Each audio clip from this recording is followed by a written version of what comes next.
Just like that French fry one just happened to go. I'm a sick man, you know.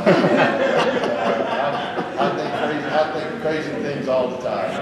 Do you have some other favorite ones off the top of your head? Other analogies like that that you like to go to? I don't know. Let me think about it. I'll come back to you. I got You mentioned ACC race. What ACC players do you consider? All of them. I mean, there's a lot of great players in this league. And, there's 4 or 5 teams that I feel like can compete for the championship, and all those teams have somebody on that team that, like you said, you got to worry about, and they're one of the best players in the country in all those teams. So, I just again worry about when they pop up. It's their week. We're playing them. That's when I worry about it. Is that a greater number in terms of potential 8, 4, 5 potential ACC championship teams I think than there last year? is. I really do. Like I said, there's 5 of us ranked in the top 12 in way too early polls. So if they got 5 in the top 12 in the country, I'd say any of those teams can have a shot. And I think there's some out there that maybe are being overlooked that could be really good too. Thank you. You know, it's unbelievable. Our fans, we sold out 8 or 9 ACC games. We show up for the ACC tournament championship game an hour and 45 minutes before tip, and this is in Greensboro, and there are hundreds, maybe thousands of people lined up an hour and 45 minutes before tip to welcome us to the arena. I told our players, going back to the back of the bus, I said, it just doesn't get you ready. I got nothing for you. Okay? So it's definitely, our fans give us a big home court advantage, whether it be in Raleigh or Greensboro. And I owe them a lot. We talked about Courtney's quotes earlier with the rivalry. I did? Did I mention that? I didn't mention that. Where'd she go? She ran. That girl dropped that bomb and ran. I didn't read that. I think the point on the spot, but what did you think of the comments that made waves about Cox's fan and simply not being relevant because of something? Well, we're all little classics at times. We have fun, man. That's why we wear red. Red's fun, Like I said, it's just, it's all about the court. It's all about running on the court. We'll have fun with it, and hey, it's getting media attention, right? So that's good. But we'll just keep playing in that little gym, and hopefully we can, keep packing it out and winning some games. But yeah, it's all good. Did she call you? Did she call you to apologize or call you to talk about it at all? No. But she did draw me a note, and that was very nice. And it's a fun rivalry. Where else in the country do you have 3 Power 5s within 30 minutes of each other? I don't know. There may be, but I don't know of any. And so it's fun. Hey, we had a recruit in a few weeks ago, and our players took them over to see Deja Kelly's birthday party, So I'm thinking, what? Courtney didn't call me and invite me to her birthday party. But, the players handle it a lot better than coaches do, right? You talked about did you get invited to Deja Kelly's birthday party too? You know what? I think she figured I'd get too crazy. She couldn't handle that. You talked about the leadership aspect with Shakia, but on the court, do you feel like she has maybe even another level that we haven't seen in terms of being able to be the go-to scorer? Lord, I hope so. No, she's been a great player for us. Like I said, all ACC player.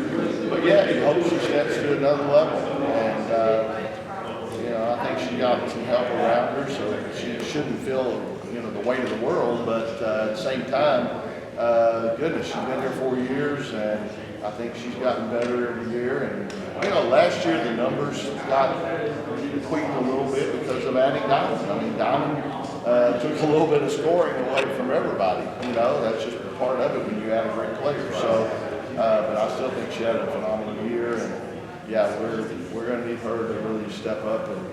And obviously she hit the big shot against UConn to put it into double overtime. She's capable of doing those things. Hey Wes, I know you're a big football fan, big Cowboys fan. What do you think about the play so far this year? Yeah, man. I went to the opening game, okay, and my seat was right on the goal line. But you know what? The Cowboys didn't score a touchdown on my end. Oh, wait a minute. They didn't score a touchdown on either end. So it was not a lot of fun. But since then, hey, what do you say? They've been great.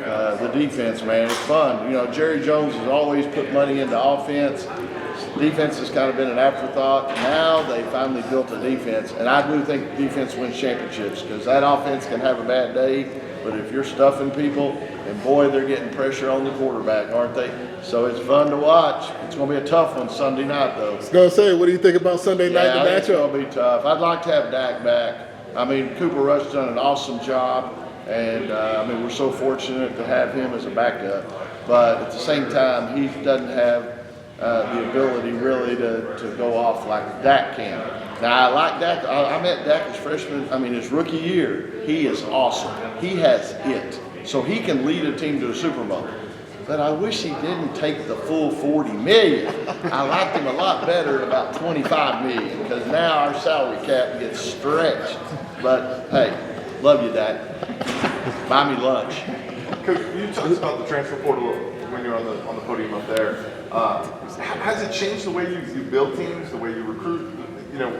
This is what it's done for us, okay? You still are gonna, I'd love to have freshmen, that you can develop over 4 years. And we're fortunate, we've got 3 committed for next year now already. But last year, we're trying to recruit at the top level. And so play at the top level. So you're trying to recruit at the top level, and it's tough. I can't believe it, but I'm not real sexy, y'all, okay? So we're not getting the elite players sometimes that we'd like. So when we don't get our top players, I'm not gonna sign the backup list. We're going to just gamble, hold our breath, and hope we can get them in the portal. And, this year, y'all, we got 11 players right now, and that's with adding 3 out of the portal. Just think if we had not gotten out of the portal, okay? I'd have been in the cafeteria recruiting, okay?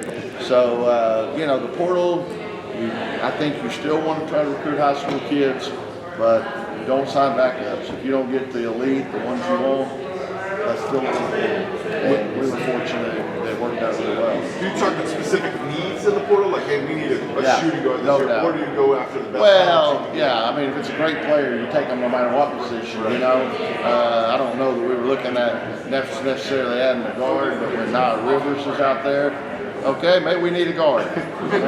So, she's a great addition. Do you have to recruit the players on your team as well? You recruited them once, you got them to campus. Do you have to make sure they're happy in some ways that maybe you didn't have to do it a couple years ago? Hopefully you're doing that every day. Hopefully the culture, we've been very blessed.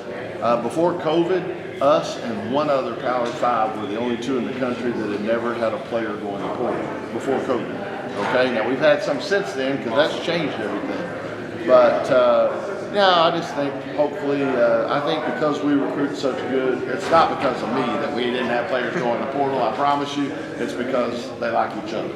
And I think that's the biggest thing. If you recruit good kids, have a good culture, they like it. They want to stay, hopefully. So we really haven't lost a player yet that was a major role for us. So, so far, so good. But yeah, I see your point. I definitely need to probably hug them a little more, right? West Side Challenge.